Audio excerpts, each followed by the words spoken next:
I'm going to say it's pretty safe to say that very few people go through their life without some type of a low back tweak or a twinge, right? I'm sure you can probably relate to this, but what's happening commonly is that it's a pelvis issue. Your pelvis has two sides to it, and when one side becomes a little more rotated than the other, it sends our body into spasm. It sends the muscles into spasm to try to protect itself, and that twinge is what prevents you from being able to get up after you've bent down, or to feel some kind of like when you swing your leg through, or whatever you're feeling. So it may be a bigger issue, but this is a really good place to start to try to give yourself a little bit of a self-assessment and maybe reset those hips. So first thing, and I'm going to show this standing at first, but the spines, the pokey part of your hip bone that kind of sticks out in front. A good way to find that is to lay on your back, which is what we call supine. So from the supine position, you're going to lay on your back. You can have your feet out, and you're gonna put your hands or your thumbs on the pointy part of those hips, on that spine. From there, it helps to have a friend be able to look to see if they are even. If one is higher than the other, the lower one is likely rotated forward, or the higher one is rotated backwards. And that is not ideal, but that's probably a sign that your pelvis is off.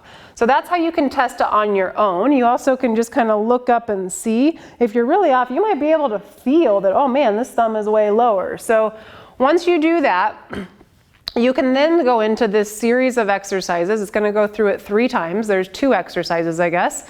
We're going to start with our knees bent up, and this is just a rotate, counter rotate. You're going to put your hand on the top of your right knee and the back of your left knee, and you're going to try to provide force against them. So abs are going to be kind of tight, and from here, you're just going to push and hold for 5 seconds. And then after you do 5 seconds here, you're going to release, and you're going to switch back of the right leg, front of the left knee, and you're going to push and hold for 5 seconds, and you're going to repeat that 3 times. Push and hold for 5 seconds on one side, 5 seconds the other side, 3 times through. And then you can use a roller or a ball or a rolled up towel, and you're going to put your feet on the floor with the roller between your knees, or the device between your knees, and you're going to start by tightening your midline and then squeeze your knees together. Your feet should be about hip width apart, and you're going to hold that for 5 seconds, and then you're going to relax.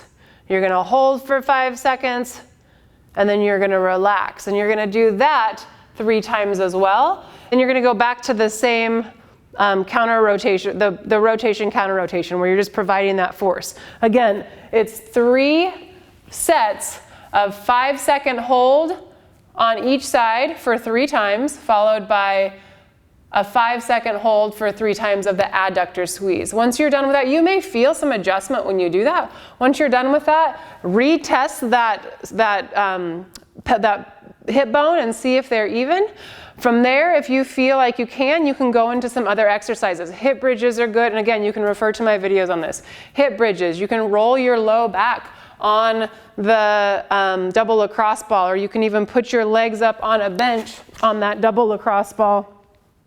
If my legs were on a bench right here, and just kind of move through that. You can activate and push into it, and then you can relax. But remember, with the double lacrosse ball, your spine is in the middle and the ball is on either side. For sure, for that pelvic reset, test the evenness of your hips, do the 3 sets of the push and pull, followed by the adductor squeeze for 5-second holds each, and hopefully you'll see a little bit of relief in your pain.